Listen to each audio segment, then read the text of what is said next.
Located at the NASA Research Center in Iowa is a 5,000-gallon vat of water, and inside the tank is an underwater treadmill designed by Dava Newman, an aerospace engineer. For 4 years, Newman observed scuba divers as they simulated walking on the moon and on Mars on her underwater moving belt. She wanted to discover how the gravity of the moon and of Mars would affect human movement. To do this, Newman attached weights to the divers and then lowered them into the tank and onto the treadmill. These weights were carefully adjusted so that the divers could experience underwater the gravity of the moon and of Mars as they walked on the treadmill. Newman concluded that walking on Mars will probably be easier than walking on the moon. The moon has less gravity than Mars does, so at lunar gravity, the divers struggled to keep their balance and walked awkwardly. But at Martian gravity, the divers had greater traction and stability and could easily adjust to a pace of 1.5 miles per hour. As Newman gradually increased the speed of the treadmill, the divers took longer, graceful strides until they comfortably settled into an even quicker pace. Newman also noted that at Martian gravity, the divers needed less oxygen. The data Newman collected will help in the future design of Martian spacesuits. Compared to lunar spacesuits, Martian spacesuits will require smaller air tanks, and to allow for freer movement, the elbow and knee areas of the spacesuits will also be altered.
So, as Jim said, James Polk was the 11th president, and, well, my report's about the next president, Zachary Taylor. Taylor was elected in 1849. It's surprising because, well, he was the first president that didn't have any previous political experience. The main reason he was chosen as a candidate was because he was a war hero. In the Army, his men called him Old Rough and Ready, I guess because of his rough edges. He was kind of blunt, and he didn't really look like a military hero. He liked to do things like wear civilian clothes instead of a uniform, even in battle. And he was so short and plump he had to be lifted up onto his horse. But he did win a lot of battles, and he became more and more popular. So the Whig Party decided to nominate him for the presidency, even though no one knew anything about where he stood on the issues. I couldn't find much about his accomplishments, probably because he was only in office about a year and a half before he died. But one thing, he pushed for the development of the Transcontinental Railroad because he thought it was important to form a link with the West Coast. There was a lot of wealth in California and Oregon from commerce and minerals and stuff. Also, he established an agricultural bureau in the Department of the Interior and promoted more government aid to agriculture. Well, that's about all I found. Like I said, he died in office in 1850, so his vice president took over. And that's the next report. So, thank you.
not know much, if anything, about Jean-Jacques Rousseau, but you have probably heard the well-known quote, "Man is born free, and everywhere he is in chains." In his early work, Rousseau argued that mankind was happiest and at its best in a state of nature, that is, before the creation of society and civilization. He saw society as artificial and corrupt, and that good people were corrupted by it. The Social Contract is perhaps the most enduring and well-known of his books, covering pretty well every aspect of man in society. However, in this book, his attitude to the condition of man in a state of nature changes. In such conditions, man is brutish and competitive by nature, and there is no law or morality. Therefore, because it is easier to survive by joining forces with others, people form societies to better fight anything that might endanger their situation.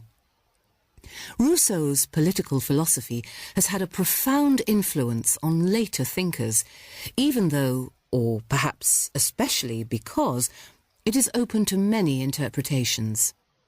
But political philosophy is not everybody's cup of tea. In his own time, Rousseau was a bestseller, with novels such as The New Eloise and especially Émile, though even the latter is not free of his constant desire to improve society. It illustrates his ideas about the best form of education, which involves educating a child's emotions before their reason. This too had a profound influence on educational theorists.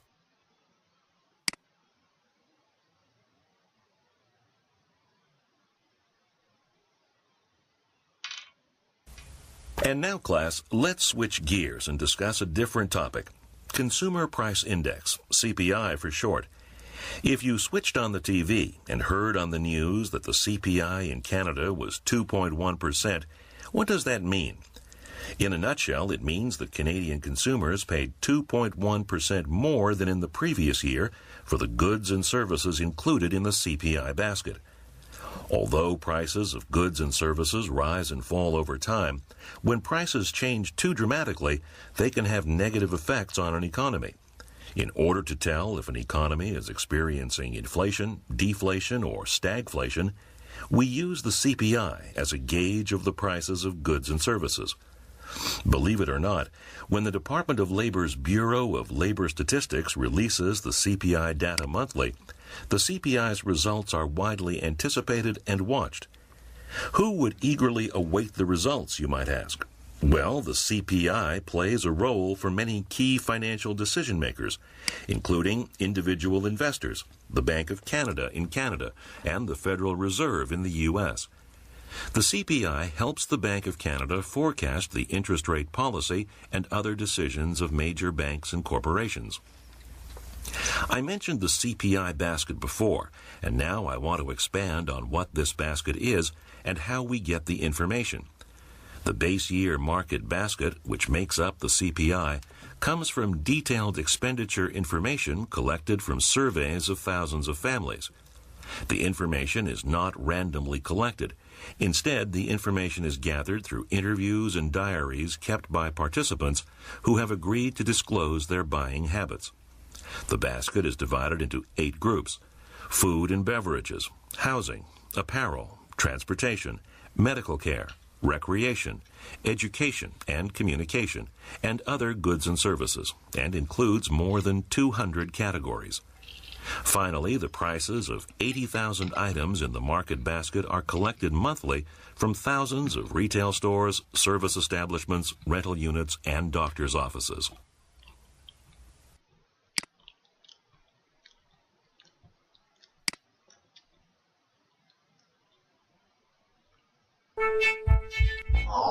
How many rolls, cookies, or baby carrots would you have to eat to feel full? It's probably more than you'd want to admit. It may not even be possible with carrots. But what if you ate that volume of filet mignon? Hunger and fullness are controlled by hormones that send messages between your gut and your head. And different foods send different messages. Some say, eat more, and others warn you to slow down. Now, a study finds that protein is indeed key in generating signals of fullness. The work is in the journal Cell. Mice that lack receptors to sense that they were eating protein kept chowing down without appearing to feel full, whereas normal mice would stop eating much sooner while eating a high-protein meal. The results of the study make it extra impressive that Joey Chestnut wolfed down 68 hot dogs at the Nathan's July 4th hot dog eating contest. With more time, he likely would have felt full after a few. But for people eating sensibly, grilled chicken or fish supply satiating protein too.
Are we smarter than the dinosaurs? Specifically, are we clever enough to avoid their fate? If we don't want to be blown away by an asteroid, it would help to know what's out there. That's the idea behind the Sentinel mission. Sentinel is an infrared space telescope designed to spot near-Earth asteroids, but it won't be near Earth. It will launch in 2017 or 18 and adopt a Venus-like orbit around the Sun. From there, it will search space for any asteroids that might come dangerously close to Earth. It could double the known count of near-Earth asteroids in a matter of weeks, and with enough warning, we'd have a chance to deflect an inbound asteroid. Sentinel is the brainchild of the B612 Foundation. B612 was the asteroid home of Literature's Little Prince. The group announced their plans for Sentinel on June 28th, but those plans depend on funding.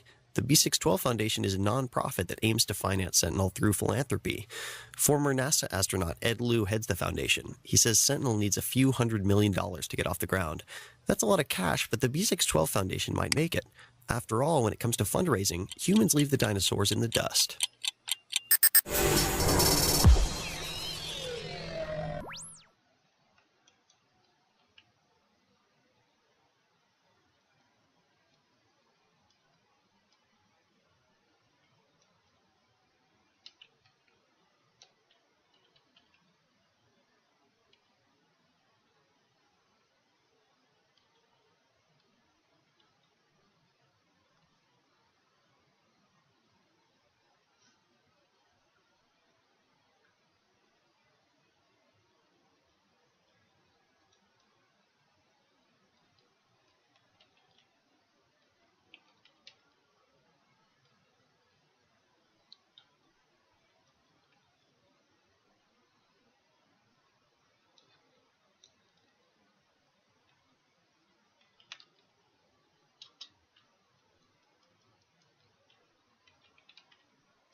People, animals, plants, and fungi all get diseases. Pathogens cause them. Pathogens are things such as bacteria and viruses. They enter living things and cause them to get sick and sometimes to die. But living things have defenses against pathogens. These defenses are found in their immune systems. There are two types of immune systems, innate and adaptive. First, let's examine the innate immune system. An innate immune system in a living thing is always active. It's an organism's first line of defense against diseases. Let's think about humans, shall we? The skin is our first defense. How? Well, it prevents many things from entering the body. Also, the mucus in the nose prevents airborne foreign bodies, many of which are harmful, from entering the body. What else? There are defenses in the body as well. For instance, both the stomach and intestines produce acids. Some of them are able to remove pathogens from the food we eat. There's another important defense inside the body. These are white blood cells. When pathogens enter the body,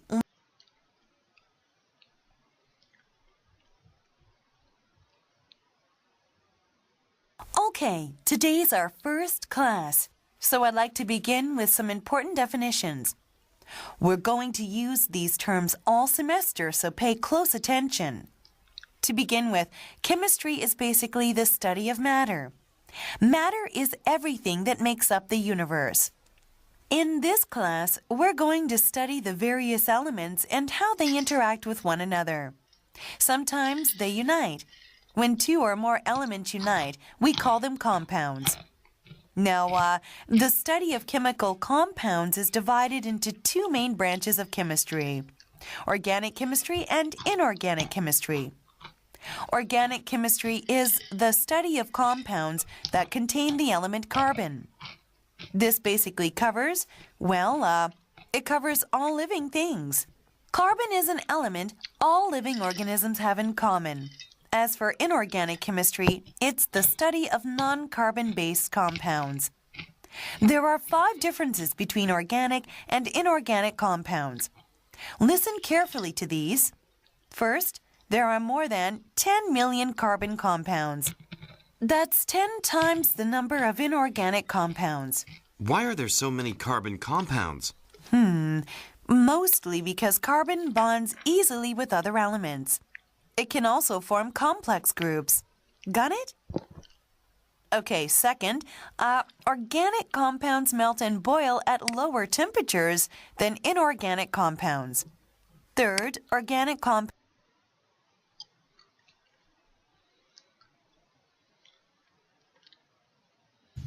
We know that in colonial New England, the Native Americans, compared to the European colonists, had a far greater knowledge of what resources in the environment could be eaten or made useful. Native Americans used a wide range of resources for economic subsistence, and these resources were simply used by the family that acquired them. Only a few resources were accumulated for the purpose of showing a person's social status. For example, shells, furs, and ornaments of the hunt. Excuse me, Dr. Singer, but did the Native Americans have a concept of wealth? The Native Americans believed a person's status came more from kinship and personal alliances than from stores of wealth. Their definition of need was what they needed to survive. So if they had food, clothing, and shelter, they considered themselves wealthy. For the European colonists, on the other hand, resources in the environment were seen more as commodities, as goods that could be exchanged in markets.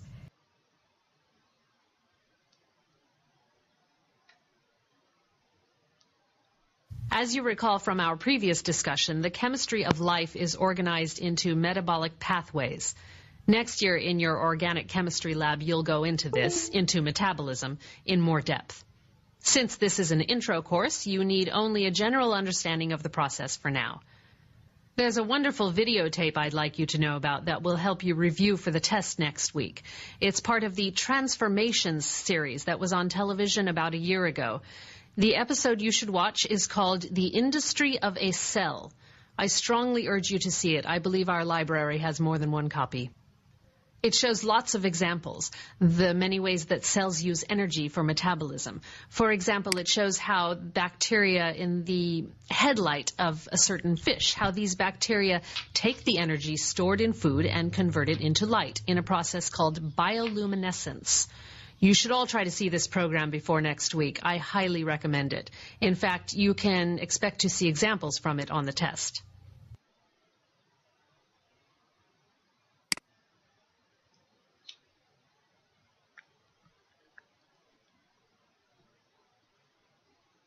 Cells cannot remain alive outside certain limits of temperature, and much narrow limits mark the boundaries of effective functioning.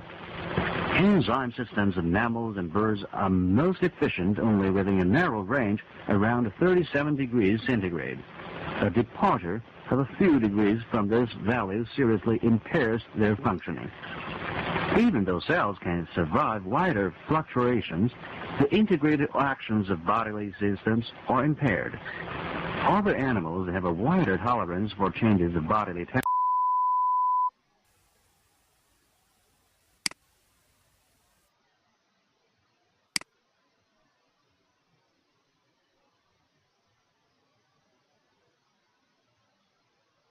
The computerized workplace can be hazardous to your health if you don't take preventative measures. Today, we'll go over what some of these hazards are, and more importantly, what can be done about them. One major complaint, maybe the biggest complaint, of people who spend time at the computer is eye strain. To help ease the strain on the eyes, the computer screen should be about 2 feet from your eyes. The entire screen should be in focus. The brightness and contrast should be adjusted for best readability. A good way to relieve eye strain is to look away from the screen frequently. Focus your eyes on objects that are far away, like something outside, the building across the street, or the tree in the park.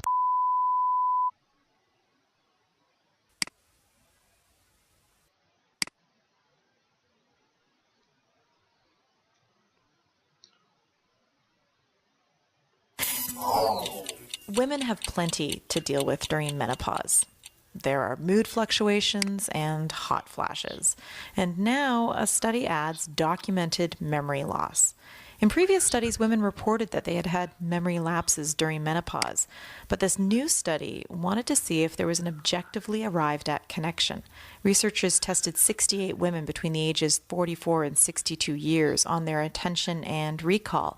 All the women had reported having at least 35 hot flashes per week. One test involved looking at a line drawing for 10 seconds and then trying to reproduce the figure immediately afterward. The complexity of the drawing increased over 10 trials. In another test, researchers read out a string of numbers and the subjects had to repeat the numbers back.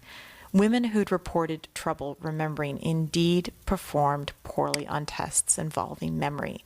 And those who had more and more extreme hot flashes did worse on the tests than those who had fewer and less intense hot flashes. The study is published in the journal Menopause. The study shows that memory issues are indeed associated with menopause, although in the midst of a hot flash, that assurance might be cold comfort.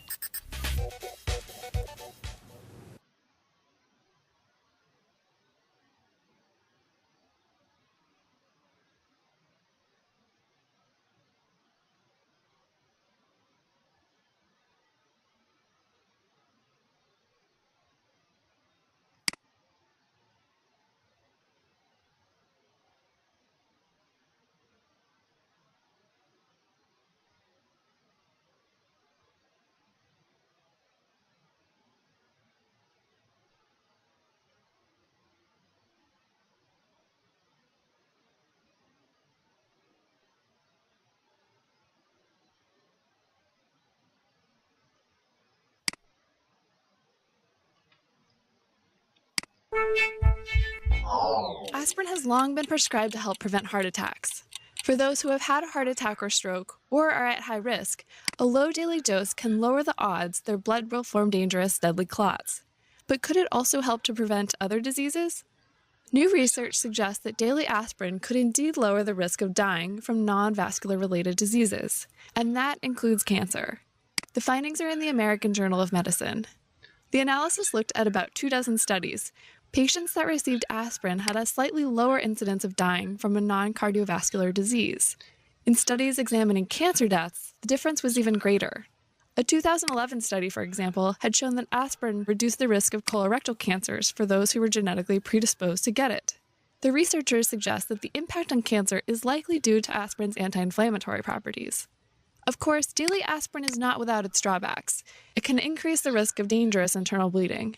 So patients should talk with their doctors about the pros and cons before taking the pill.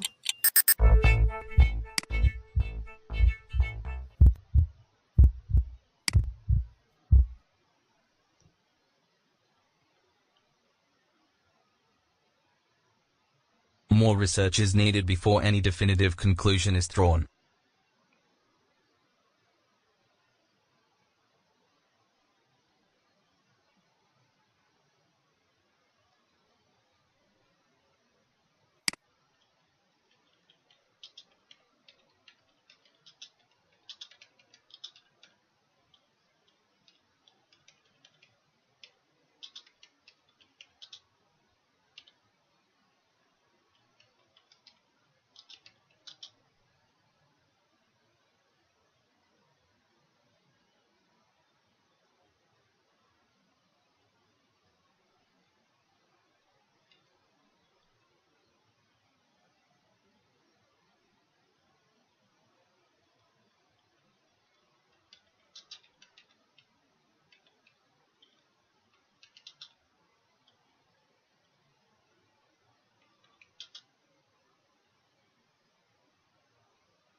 The cooperator operates a continuous assessment.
Our laboratory equipment is provided free of charge.